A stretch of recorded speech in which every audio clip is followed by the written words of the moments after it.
سعید بن مسیب نے خبر دی، ان سے ابو ہریرہ رضی اللہ عنہ نے کہا کہ میں نے رسول اللہ صلی اللہ علیہ وسلم سے سنا، آپ صلی اللہ علیہ وسلم نے فرمایا کہ تم لوگ مدینہ کو بہتر حالت میں چھوڑ جاؤ گے، پھر وہ ایسا اجاڑ ہو جائے گا کہ پھر وہاں وحشی جانور، درند اور پرند بسنے لگیں گے، اور آخر میں مدینہ کے 2 چرواہے مدینہ آئیں گے تاکہ اپنی بکریوں کو ہانک لے جائیں،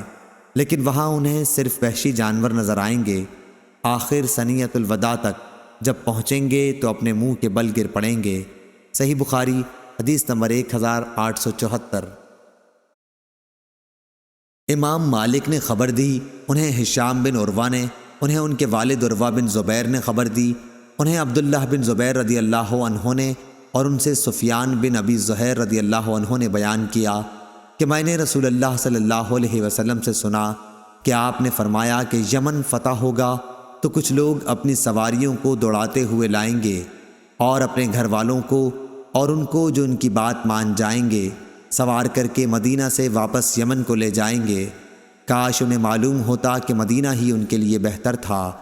اور عراق فتح ہوگا تو کچھ لوگ اپنی سواریوں کو تیز دوڑاتے ہوئے لائیں گے اور اپنے گھر والوں کو اور جو ان کی بات مانیں گے اپنے ساتھ عراق واپس لے جائیں گے۔ کاش انہیں معلوم ہوتا کہ مدینہ ہی ان کے لیے بہتر تھا۔ صحیح بخاری حدیث نمبر 1875۔